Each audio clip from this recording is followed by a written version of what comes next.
Porque às vezes, queridos, nós não entendemos a responsabilidade que temos em nossas mãos. Nós não entendemos, talvez, a missão que nos foi dada. Uma missão muito concreta, uma missão muito perfeita para imperfeitos. Uma missão maravilhosa para pecadores.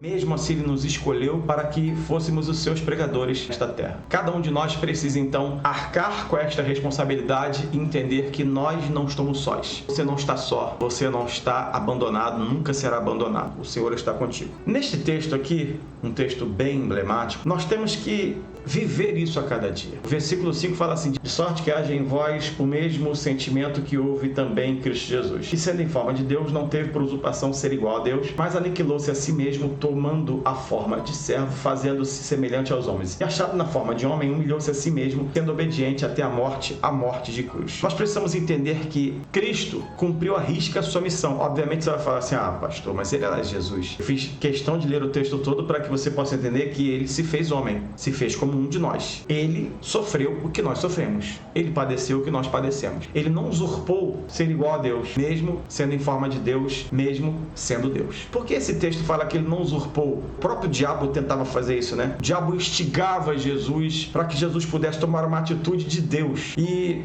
querido, vamos combinar, né? Imagine você lá na cruz, todo mundo te xingando, blasfemando, e alguém falando assim: vai, desce daí, rapaz. E você lá passando vergonha. Alguém que tivesse todo o poder ia fazer o quê? Ah, é? Ia matar todo mundo num assopro só. Quando Cristo é preso e Pedro desembainha a espada e tira a orelha do soldado, um soldado chamado Malco, Jesus vai lá, pega a orelha, olha que milagre, né? Pega a orelha, coloca de volta, faz o milagre e fala para Pedro: Pedro, você não sabe que se eu quisesse eu chamaria agora aqui uma legião de anjos aqui para combater aqui, para acabar com essa turma toda? Então não é pela espada que nós vamos vencer. Cristo então não usurpou ser igual a Deus, mesmo sendo Deus. Em forma de homem, ele humilhou-se a si mesmo, ou seja, ele cumpriu todos os requisitos de um ser humano, todos os requisitos de um ser humano aqui na terra, sendo Deus, que fique claro isso. Aniquilou-se a si mesmo, tomando forma de servo, fazendo-se semelhante aos homens. Tá explicado, né? Fazendo-se semelhante aos homens, a mim e a você. Ou seja, ele tinha tudo para resolver todos os problemas rápido, mas ele não fez isso, porque ele se colocou como homem e como servo para agradar a Deus e para se colocar como Cordeiro de Deus que tira todo o pecado do mundo. E achado na forma de homem, humilhou-se a si mesmo, sendo obediente até a morte de cruz. Eu falei no início que nós temos responsabilidade.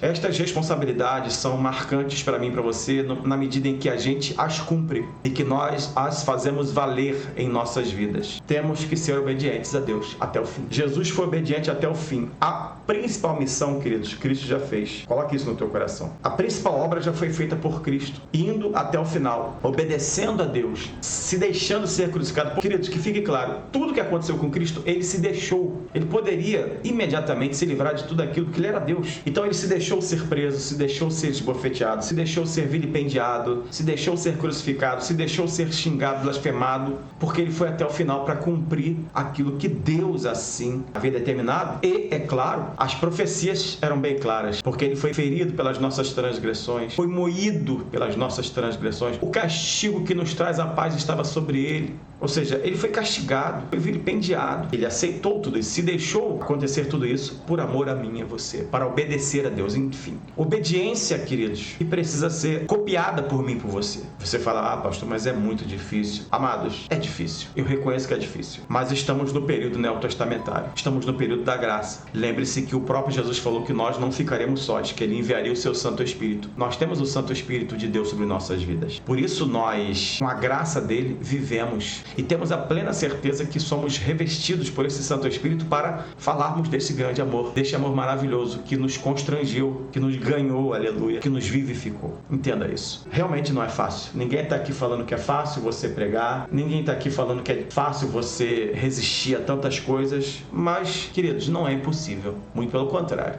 Cristo fez tornar possível todas as coisas. Por quê? Porque ele mesmo falou: tudo é possível ao que crê. E aí nós precisamos entender que, à medida em que somos homens e mulheres obedientes àquilo que Deus quer, as coisas começam a acontecer em nossas vidas, quanto mais nós obedecemos. Mas que fique claro uma coisa: coisa, amados, para mim e para você. Eu e você somos homens e mulheres falíveis, somos falhos, somos pecadores. Então vai haver um momento em que a gente realmente vai fraquejar, não porque nós queremos, mas porque essa carne é fraca mesmo, é falha. Por isso que precisamos nos revestir do Santo Espírito de Deus. Por isso que temos que estar realmente sempre revestidos com o Espírito Santo em nossas vidas. Vivendo isso e entendendo isso, nós vamos cumprir a missão. Nós vamos fazer aquilo que o Senhor Jesus falou para a gente fazer. Nós vamos ser obedientes até o final. Nós vamos ser obedientes até Jesus nos chamar para a sua glória. Alguém entende o que Deus está falando? Se você entende, deixa nos comentários aí, glorifica o nome do Senhor. Há um resultado, porque ó o versículo 5, de sorte que haja em vós o mesmo sentimento que houve também em Cristo Jesus. Então, aqui há uma dica aqui para mim e para você. Porque quando nós aprendemos a cumprir aquilo que Cristo fez, sabendo que nós já fomos revestidos pelo Santo Espírito de Deus e que Ele fez a pior parte de todas, que Ele foi até o final, morreu na cruz, sem nenhum pecado, completamente inocente. Hoje o que a gente faz é nada. E mesmo assim, às vezes, nós achamos dificuldade. Então, a partir do versículo 9, nós temos aqui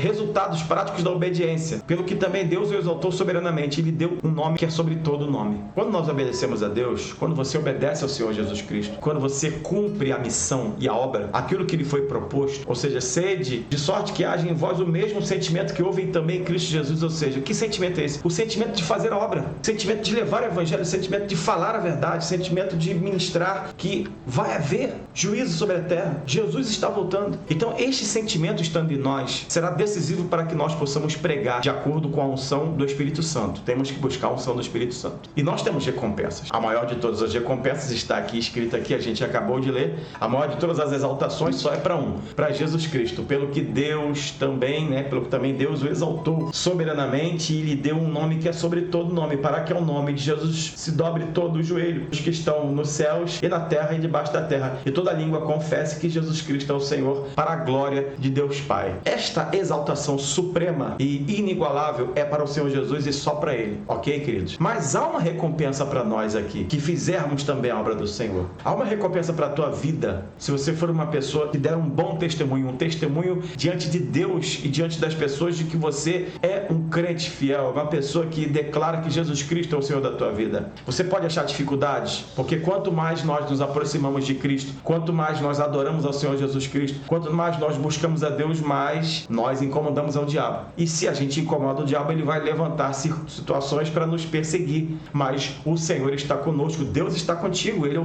teu Senhor, Ele é o teu Salvador. O Senhor Jesus está contigo. Ele prometeu, eis que estou convosco todos os dias até a consumação do século. Então, para que você entenda que fazer a obra de Deus é algo importantíssimo para mim e para você, é claro, vai também nos custar perseguição, vai nos custar choro, vai nos custar momentos difíceis, mas o salmista fala que aquele que leva a preciosa semente chorando voltará colhendo, sem dúvida, os molhos, com alegria. Amados, tudo tem um início, um meio e um fim. No caso é o seguinte, quando a gente se propõe a obedecer a Deus, pode ter certeza, tem um resultado. O resultado é bênçãos, maravilhas, cura, restauração e o melhor de todos os resultados. Esse, pelo menos, eu quero, não abro mão desse. Ser salvo em Cristo Jesus, ganhar um galardão abençoado, um galardão maravilhoso na glória com Cristo Jesus. Que uma coisa é de ser salvo, outra coisa é ter galardão. Galardão é prêmio, mas o maior de todos os prêmios sempre será a salvação. Agora, cada um de nós vai receber o galardão daquilo que Deus achar melhor. O importante é o que eu quero ser salvo. E você precisa também querer ser salvo em Cristo Jesus. Vencendo essas etapas, e toda a língua confesse que Jesus Cristo é o Senhor, para a glória de Deus Pai. O 10 fala assim, para que o nome de Jesus se dobre todo o joelho dos que estão, presta atenção, gente, nos céus e na terra e debaixo da terra. Aqui, obviamente, é uma passagem, aqui é uma profecia,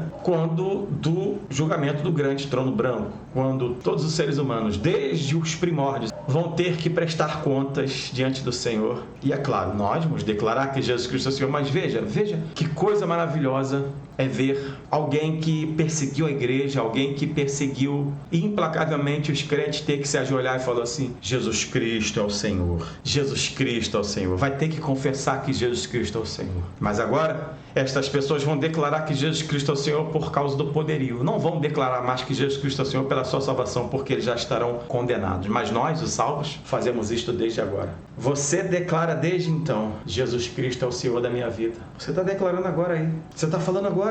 Você está dizendo, Cristo é o meu Senhor. Você está falando agora. Eu já disse, eu já falei, você já falou. Então viva essa promessa. Obedeça. Esteja obediente ao Senhor em todos os momentos da tua vida, que você possa saber: Cristo está contigo, Cristo é o teu Senhor, Cristo é o teu Salvador e Ele quer nos abençoar a cada dia. Viva o melhor de Deus e saiba, essa missão é para mim, é para você. Não passe para outro o que Deus colocou para a tua vida. Receba esse melhor de Deus e viva o melhor de Deus em nome de Jesus. Amém, queridos? Deixa nos comentários: eu recebo a palavra do Senhor da minha vida em nome de Jesus.